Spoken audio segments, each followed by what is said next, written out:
Esta vez vamos a partir con la mini charla Tiempo de jugar, aprendamos de sustentabilidad. Así que voy a dejar a Eva con ustedes en este mini taller. Recuerden que duran 20 minutos y los últimos minutos los dejamos abiertos para preguntas que nos puedan hacer por nuestro Facebook Live. Así que les cedo la palabra a Eva. Gracias, Ricardo. Hola, buenos días. De nuevo, saludos desde Viña del Mar. Hoy día ya partimos sin la cuarentena, así que espero que resulte todo bien por estos lares. Bueno, y saludarlos porque estamos en la Semana de la Sustentabilidad a todas y todos. Como vemos, tenemos una especie marina muy feliz y contenta porque la sustentabilidad a eso nos llama, a estar contento, a estar entusiasta y ver de qué manera nosotros podemos instalar el concepto de sustentabilidad, hacer que nuestros jóvenes de educación superior y otros grupos etarios también se sumen a las iniciativas. Hay varias herramientas, vamos a comentar algunas.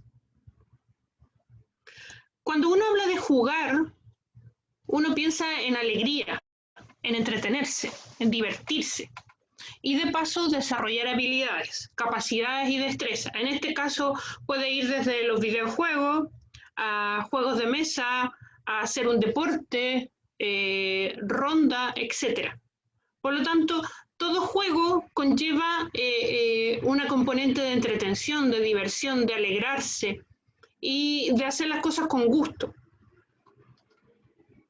Por tanto, si nosotros queremos profundizar o enseñar elementos de sustentabilidad, tenemos varias estrategias y una de estas es jugando. Si nosotros miramos la definición clásica, la idea es que podamos satisfacer nuestras necesidades como grupo humano, pero también que las generaciones que siguen también lo puedan hacer. ¿Ya? Por tanto, somos responsables de lo que ocurre el 2020 y de lo que viene años posteriores. Si nosotros vemos la tríada, vamos a tener que enseñar elementos económicos, elementos sociales y elementos ambientales. Y va todo como una gran tríada, es decir, no es separable. Por lo tanto, nosotros hablamos de desarrollo sostenible, se habla de resiliencia, de adaptación, de que sea un entorno equitativo, viable y sobre todo vivible.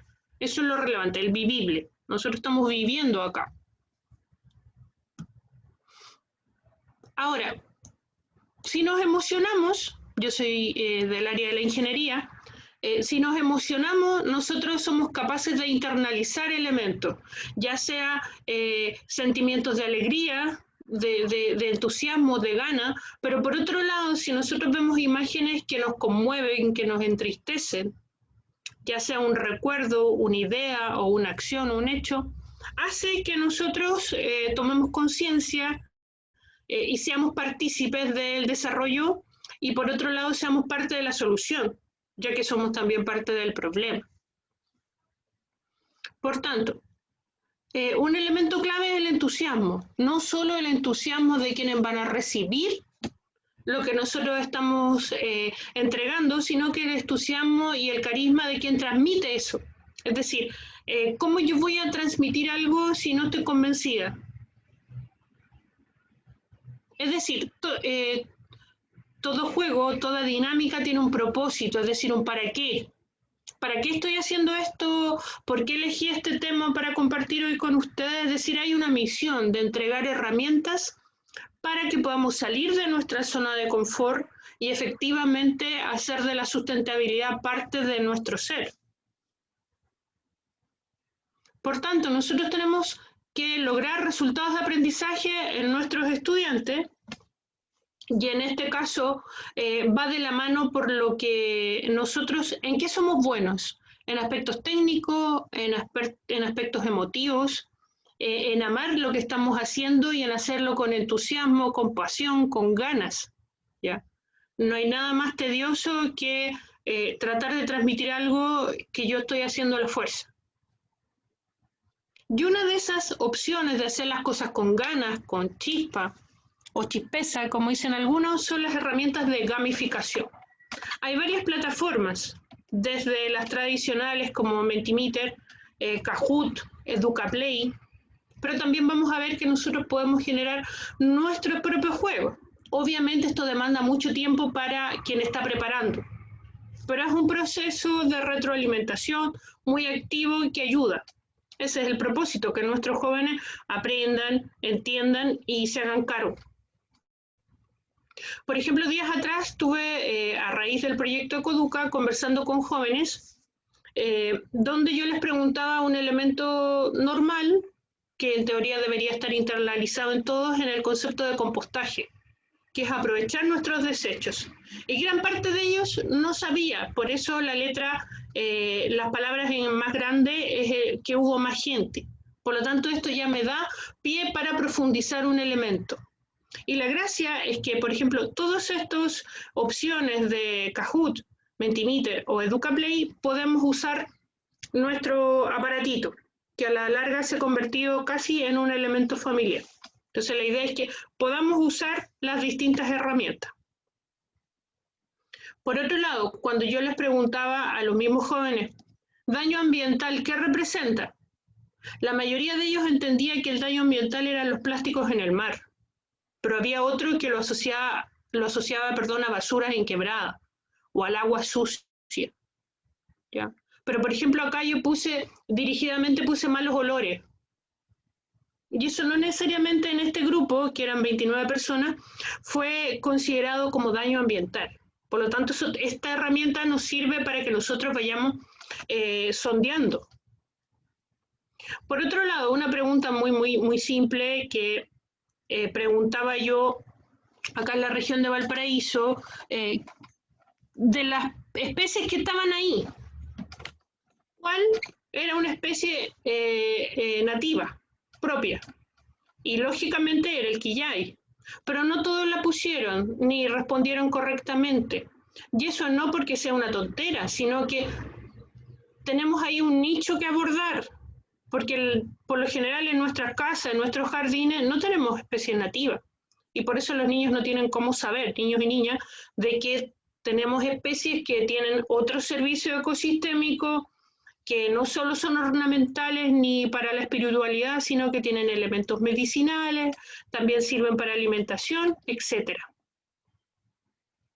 Por otro lado, también están los tradicionales juegos de mesa, que en pandemia volvieron a aflorar, y también hay algunos en línea. Por ejemplo, yo juego ajedrez en línea. Pero en este caso, los juegos de mesa nos permiten reacondicionar los ludos, reacondicionar el dominó, dama, etc. Incluso el Monopoly, de tal manera de ir arreglando un desastre ambiental con distintas acciones. Y ahí propiciamos el trabajo colaborativo. También hay quienes les gusta poner metas y premios. Personalmente yo lo que hago es regalar libros digitales obviamente, de libre disposición, para no caer en temas de propiedad intelectual, pero sí que contribuyan a profundizar una temática en general, y por otro lado que también están asociados a la literatura universal. Por lo general puede ser de suspenso, de acción, porque eso igual hace que el joven o la señorita se piense, salga de su zona de confort, y un juego como el que vemos acá con dados, con fichas, con piezas, gatilla que pueda lograr otro aprendizaje y que tenga que trabajar colaborativamente. Por ejemplo, descubrir cuál es la empresa que genera más material particulado. Entonces ahí también es un juego de estrategia. Por tanto, tenemos muchas alternativas, y un elemento clave es el ejemplo personal, es decir, la coherencia.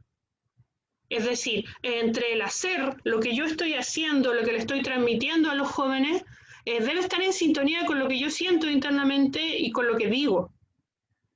Si lo que yo digo edifica, genial, estupendo.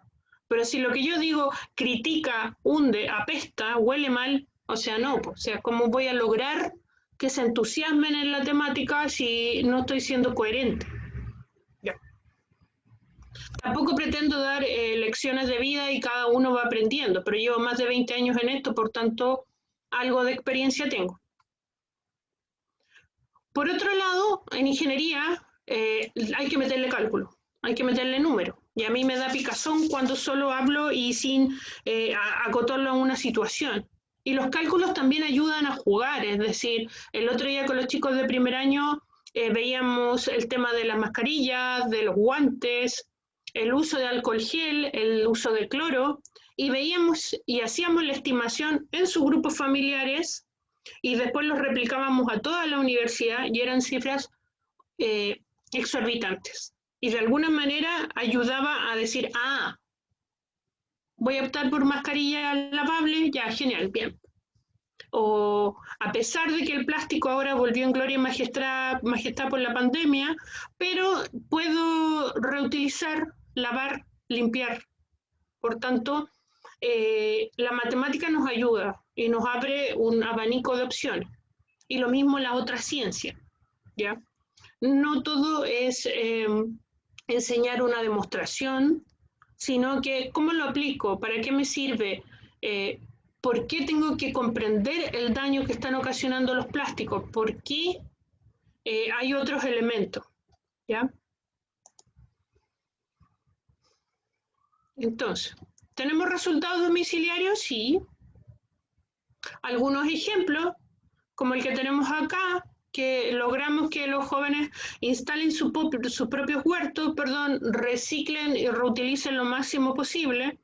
Por ejemplo, ahora Naciones Unidas puso más R, más allá de las 3 R, reemplazar, rechazar, etc. ¿Ya? Tenemos también, hemos hecho pequeños invernaderos con botellas PET, que funcionan, están presentes, y los chicos cuando tienen hermanos más pequeños, todos se suman y toda la familia. ¿Ya? Por ejemplo, ahora estuve trabajando con estos mismos jóvenes de primero y segundo para que vieran sus propias especies vegetales. Entonces, que después te llame una mamá, que aún no haya apoderado, pero que te llame entusiasta, que lo que está haciendo es útil, maravilloso. Y hemos hecho distintos tipos de acciones y no de cosas que quedan ahí como diógenes juntándose. Eso es lo que les quería comentar de manera ultra sucinta. En las diapositivas está mi correo, si alguno tiene una duda o necesita algo en particular, la información se comparte. Eso, Ricardo. Muchas gracias, Eva, nuevamente. Aprovechar de hacerte una de las preguntas que llegó a nuestro Facebook Live. Recordad que estamos transmitiendo por Facebook Live en estos microcharlas de 20 minutos y pueden hacer las preguntas a través de los comentarios. La pregunta que llegó, Eva, pregunta, ¿cuáles son las metodologías de aprendizaje que deberían implementar las IES para avanzar en educación para la sustentabilidad? Son metodologías activas, lo que yo les comentaba, es decir, centrar al estudiante como protagonista, pero eso no es trivial porque implica que yo debo retroalimentar al estudiante, explicarle por qué estoy haciendo las cosas, no es solo un dogma ni repetir un PPT del año 1 o llenar una pizarra ad eternum, sino que debe tener un propósito, es decir, la clase o la sesión debe tener un para qué, es decir, un inicio, un desarrollo, un cierre, pero entre medio hacer que el joven o la señorita interactúe con el profe, que el profe sea un facilitador, ¿ya? Por tanto, son metodologías activas, hay varias, hay un sinfín, y uno, por ejemplo, en mi caso, que si trabajo en modelamiento, tengo que ajustar eso para lograr, o por ejemplo, puedo incorporar películas o series que también me ayudan a eso, o hacer memes, cómics, de tal manera de sacarlos de su estructura que traen del colegio para poder adaptarse a los nuevos escenarios. El mismo hecho que ahora estemos remotamente. Ricardo, tú estás en Santiago, yo estoy en Viña, cada uno en su domicilio, y la gente también está conectada en sus casas, las personas, y de qué manera yo logro transmitir esto, entusiasmarlo y mostrar de que hay más opciones. Y obviamente todo tiene que tener una rúbrica, es decir, y una retroalimentación. No es solo la crítica que decía, no sé, pues cuando yo me formé te decía, usted no sabe, usted es tonto. ¿Cómo no se le ocurrió? O sea, esto no me sirve. Eso. Genial, Eva. Bueno, muchas gracias por haber habernos dado este segundo taller ya. Nos vamos a ver en la tarde y en los próximos días también con otros talleres que ha preparado Eva de distintos temas. Así que muchas gracias. Nos estamos viendo en unos minutos más para nuestra tercera microcharla. Saludos a todos, se cuidan. Abrazo a todos. Chao, chao.